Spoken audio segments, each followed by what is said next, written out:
Hi friends, ఇవాల్టి recipe mixed vegetable curry. నా స్టైల్లో తయారీ విధానం చూసేద్దాం రండి. కర్రీ చూస్తుంటేనే కలర్ఫుల్గా పర్ఫెక్ట్ కన్సిస్టెన్సీలో ఉంది కదా. టేస్ట్ కూడా చాలా యమ్మీగా ఉంటుంది. ముందుగా మసాలా ప్రిపరేషన్ కోసం ఒక ప్యాన్లో ధనియాలు, లవంగాలు, ఇలాచీ, దాల్చిన చెక్క, మిరియాలు, గసగసాలు, వెల్లుల్లి రెబ్బలు, జీలకర్ర, పల్లీలు మొత్తం అంతా చూపిస్తున్న క్వాంటిటీలో తీసుకొని డ్రై రోస్ట్ చేసుకోవాలి. ఇలా ఫ్రెష్ మసాలా పౌడర్ వేయడం ద్వారా కర్రీ టేస్ట్ ఇంకా బాగుంటుంది. ముందుగా మిక్సీ జార్లో క్యూబ్స్గా కట్ చేసుకున్న ఉల్లిపాయ ముక్కలు, 4 మీడియం సైజ్ ఉల్లిపాయలు తీసుకున్నాను. స్పైసీనెస్కి తగ్గట్టు పచ్చిమిర్చి, గుప్పెడు కొత్తిమీర, ఫ్రెష్ లీవ్స్ అయితే చాలా బాగుంటుంది కర్రీ. మూత పెట్టి మిక్సీ పట్టుకోవాలి. తర్వాత కుక్కర్లో తగినంత ఆయిల్ హీట్ చేసుకుని ఫ్రెష్ అల్లం వెల్లుల్లి పేస్ట్ వేసి పచ్చివాసన పోయేంత వరకు బాగా వేయించుకోవాలి. బౌల్లో అయినా చేసుకోవచ్చు ఈ కర్రీ. ఇన్స్టెంట్గా అయిపోవాలంటే ఇలా కుక్కర్లో సిద్ధం చేసి పెట్టుకున్న మసాలా పేస్ట్ ఇందులో వేసుకుని మొత్తం అంతా బాగా కలిసేలా కలిపేసుకోవాలి. ఈ మసాలా పేస్ట్ నుంచి పచ్చివాసన పోయేంత వరకు బాగా వేయించుకోవాలి. తర్వాత ఇందులో 1/2 టీ స్పూన్ పసుపు, ముందుగా సిద్ధం చేసి పెట్టుకున్న మసాలా పౌడర్ ఏదైతే ఉందో ఇందులో వేసుకోవాలి. స్పైసీనెస్కి తగ్గట్టు కారం వేసుకోవాలి.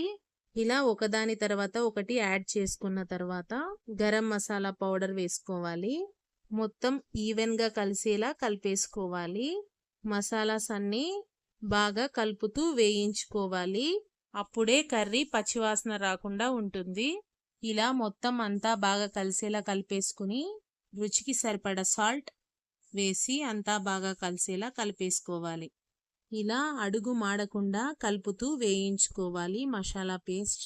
ఇందులోకి నేను 4 మీడియం సైజ్ టమోటోస్ని తీసుకుని మిక్సీ పట్టుకున్నాను ప్యూరీ లాగా. దాన్ని కూడా వేసుకొని ఓసారి అంతా బాగా కలిసేలా కలిపేసుకోవాలి. ఇలా అన్ని పేస్ట్ లాగా వేసుకున్నాను కాబట్టి నేను స్పైసెస్ ఎక్కువగా యాడ్ చేశాను.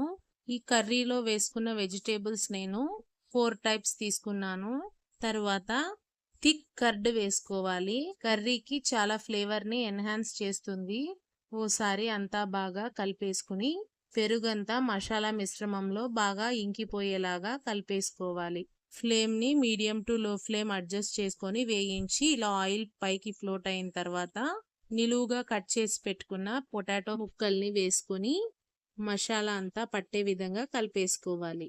పొటాటోలో వైటమిన్స్, మినరల్స్, ఫైబర్ కంటెంట్ పుష్కలంగా లభిస్తుంది. నిలువుగా కట్ చేసుకున్న క్యారెట్ ముక్కల్ని వేసుకోవాలి. క్యారెట్లో వైటమిన్ ఏ, వైటమిన్ సి పుష్కలంగా లభిస్తుంది.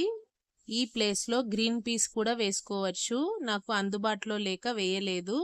తర్వాత కట్ చేసి పెట్టుకున్న వంకాయల్ని ఒక 4 వేసుకొని మసాలా అంతా పట్టే విధంగా బాగా కలిపేసుకోవాలి. వంకాయలో యాంటీ ఆక్సిడెంట్స్ ఉంటుంది, ఇమ్యూనిటీ బూస్టర్ కూడా. వంకాయ అంటే ఇష్టం లేని వాళ్ళు స్కిప్ చేసుకొని వేరే వెజిటేబుల్ యాడ్ చేసుకోండి. నిలువుగా కట్ చేసి పెట్టుకున్న క్యాప్సికమ్ ముక్కల్ని వేసుకోవాలి. మసాలా అంతా పట్టే విధంగా బాగా కలిపేసుకోవాలి. క్యాప్సికంలో న్యూట్రియంట్స్ ఉంటుంది, బ్లడ్ షుగర్ లెవెల్స్ని కంట్రోల్లో ఉంచుతుంది, బ్యాడ్ కొలెస్ట్రాల్ లేకుండా కాపాడుతుంది. ఒక గ్లాస్ వాటర్ పోసుకొని వెజ్జీస్ అన్ని బాగా కలిసే విధంగా బాగా కలిపేసుకోవాలి. నేను అందుబాటులో ఉన్న వెజిటేబుల్స్ తీసుకున్నాను. మీకు నచ్చిన వెజిటేబుల్స్ మీరు తీసుకోండి. మూత పెట్టి ఒక 2 విజిల్స్ వచ్చాక ప్రెషర్ తీసి చూస్తే టేస్టీ అండ్ హెల్దీ అయిన నా style mixed vegetable curry ready. చాలా యమ్మీగా కుదిరింది కదా.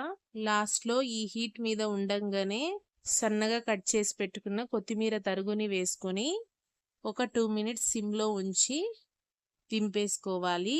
ఈ మిక్స్డ్ వెజిటేబుల్ కర్రీ చపాతీలోకి అల్టిమేట్, ది బెస్ట్ కాంబినేషన్.